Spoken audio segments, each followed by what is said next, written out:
Տեղեկատվական մանիպուլյացիաները այսօր դարձել են ամենատարածված եւ վտանգավոր երևույթներից մեկը։ Կեղծ լուրերից մինչև հուզական ազդեցություն, տարբեր մեխանիզմներով հնարավոր է ուղղորդել մարդկանց մտածողությունն ու վարքը։ Մեդիա հոգեբան Սաթեն Գրիգորյանի խոսքով տեղեկատվական մանիպուլյացիաները գործում են հստակ մեխանիզմների հիման վրա եւ ունեն պատճառներ, որոնց հետևանքով շատ հաճախ հեշտությամբ մարդիկ ենթարկվում են դրանց ազդեցությանը։ Մանիպուլյատիվ քարոզչամեքենաները այսօր շատ ակտիվ են սկսել աշխատել, հիմնականում եւ մեծ մասամբ ցածր է մեդիագրագիտության մակարդակը եւ հետեւաբար մանիպուլյատորները կարողանում են կիրառել եւ գործածել այնպիսի տեխնոլոգիաներ եւ ամեն անգամ նոր տեխնոլոգիաներ, որոնք գրավում են լսարանը։ Մեդիա հոգեբանի խոսքով տեղեկատվական մանիպուլյացիան հոգեբանական ազդեցության ձև է, որի միջոցով հնարավոր է վերահսկել լսարանի ընկալումները։ Ամենատարածված մեթոդներից են կեղծ տեղեկատվության տարածումը, կեղծ հեղինակությունների ստեղծումը, տեղեկատվական աղմուկի ստեղծումը, ինչպես նաև ֆրեյմավորումը, երբ նույն փաստը ներկայացվում է ցանկալի տեսանկյունից։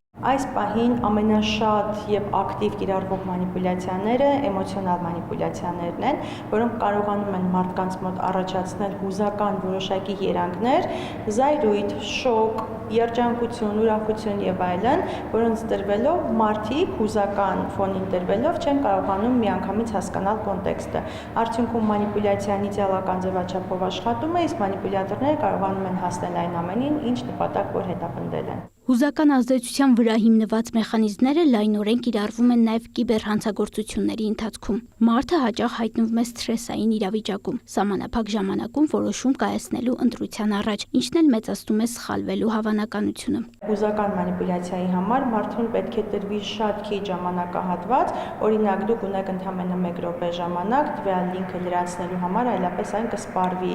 եւ դրա արդյունքում դրամաշորթություններ կարող են լինել, կարող են անձնական պրոֆայլները կոտրվել եւ այլն եւ այլն։ Առավել խոցելի են միջինից բարձր տարիքի մարդիկ, ովքեր ունեն մեդիագրագիտության ավելի ցածր մակարդակ եւ դժվարանում են ժամանակակից մեթոդներով ստուգել տեղեկատվության հավաստիությունը։ Ըստ Սաթեն Գրիգորյանի շատ կարևոր է, որ մեդիագրագիտությունը ներկայացվի պարզ ձևակերպումներով, որպեսզի հասկանալի եւ հասանելի լինի բոլորին։ Ամենակարևոր նախադրյալը այսօր պաշտպանված լինելու մեդիագրագիտության բարձրացումն է լրիվ տարբեր ուղիներով, որովհետեւ եթե հաճախ տվյալ կոնտենտը, որը ստեղծվում է մեդիագրագիտության բարձրացման համար, հաճախ ինչ-ինչ պատճառներով անհասկանալի է լինում միջինից բարձր տարիքի ներկայացուցիչներին, այդ հանձնառությունը պետք է ստանձնեն տան երեխաները, ավելի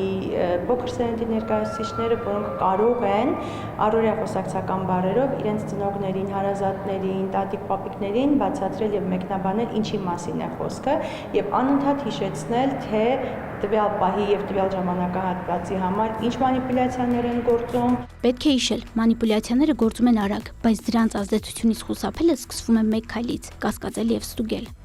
Միլենա Գևորգյան, Մհեր Կիրակոսյան, լուրերի համար։